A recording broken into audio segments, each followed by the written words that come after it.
मुझे दे दो। कार्तिक के कुर्ते का दाग मैं निकालूंगी, तुम जाके बैठो। जी।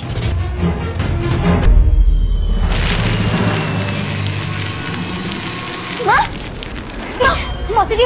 कार्तिक के साथ लक्ष्मी की शादी हो जाती है और यहाँ पर दोनों लोग घर पर आ गए हैं और गृह प्रवेश वगैरह भी हो गया और बहुत सारी चीजें हुई, मतलब बहुत सारा हंगामा भी हुआ यहाँ पर इन सबको लेकर, क्योंकि यहाँ पर भाई कार्तिक तो शादी करना ही नहीं चाहता था। हमने देखा था किस तरीके से उसने मंगल को बता दिया था कि मैं तो किसी और से प्यार करता हूँ। बैठो बैठो, इधर बैठो, जल्दी पानी लेकर आओ। अरे भगवान, कहते तुम ठीक तो हो ना? पूरा चूना चूना हो गया।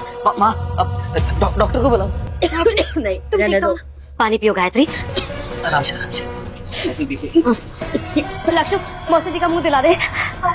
लेकिन मंगल मजबूर थी अपनी बहन लक्ष्मी के लिए, क्योंकि जो आदित्य है, जो उसका हस्बैंड है, उसने धमकी दे दी थी कि भाई अगर तुम शादी नहीं करोगी कार्तिक से तो मैं तुम्हारी बहन को तलाक दे दूंगा, और ये तो बिल्कुल चाहती नहीं है मंगल के ऐसा कुछ हो। अब हमें चलना चाहिए, रस भी हो गई है। गायत्री जी, हमें क्षमा कर दीजिए। कोई बात नहीं, हो जाता है। It's okay. लक्ष्मी चलो। तो यहाँ पर भाई वो कार्तिक से शादी कर लेती है और जबरदस्ती की शादी होती है। और यहाँ पर पहले तो भाई सुहागरात की तैयारी हो रही है, सारी चीजें हो रही है, लेकिन जो कार्तिक है ना वो बहुत गुस्सा करता है, वो सारा सामान तोड़ देता है। और यहाँ पर वो इतना हाइपर हो जाता है मंगल के ऊपर कि मंगल ना उसको सारा सच बता देती है कि भाई मैं तो मजबूर थी ना, मैं तुम्हें बताती हूँ। मौसी जी का ध्यान रखना। मौसी जी हमें माफ कर दीजिए, आज पता नहीं कैसे इतने। अब जाने भी दो ना मंगल। मौसी जी कैसे जाने दूं, आज लक्ष्मी का पखेरा था, तमाची पहली बार घर आए। क्योंकि अगर मैं ऐसा कुछ कर देती तो मेरी बहन का क्या होता, मेरी लक्ष्मी का क्या होता, क्योंकि दीदी इतनी ज्यादा खुश थी ना कि मैं बता ही नहीं सकती तुम्हें। और अगर मैं ये बोलती थी कि मैं शादी नहीं करना चाहती हूँ तो उसकी पूरी खुशियां बर्बाद हो जाती। और इतना कुछ माफ कर दीजिएगा मौसी जी। मंगल, आज जो कुछ भी हुआ वो होना नहीं चाहिए था।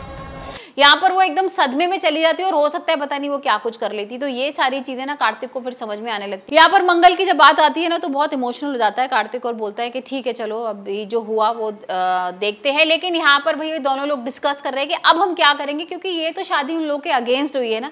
तो अब आने वाले एपिसोड में हम देखेंगे कि और क्या हंगामा होने वाला है, क्योंकि यहाँ पर भाई जो कार्तिक की गर्लफ्रेंड है ना उसकी भी एंट्री हो गई है और वो भी घर आ गई। और वो एक्चुअली उसी ने ना पूरी जो सुहागरात की तैयारी थी, सारी सजावट थी, उसी ने की है।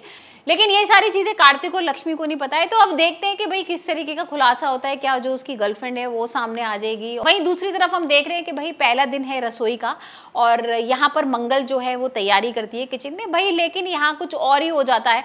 एक्चुअली वो बनाने जाती है हलवा, वो भी पाइनएप्पल का, लेकिन पाइनएप्पल यहाँ पर पसंद नहीं है कार्तिक को। और अब क्या होगा और अब कार्तिक की मम्मी उसको किस तरीके से डांटेंगे ये भी हम देखने वाले हैं। लेकिन आप मुझे बताइए कि आपको इन दोनों की शादी से कैसा लग रहा है और आपको क्या लगता है कि भाई कार्तिक और मंगल की जो शादी हुई है वो कितने दिन चलेगी? क्या आपको लगता है कि इन दोनों की बॉन्डिंग हो जाएगी, वाकई में इन दोनों को एक दूसरे से प्यार होने लगेगा, या फिर कार्तिक छोड़ देगा?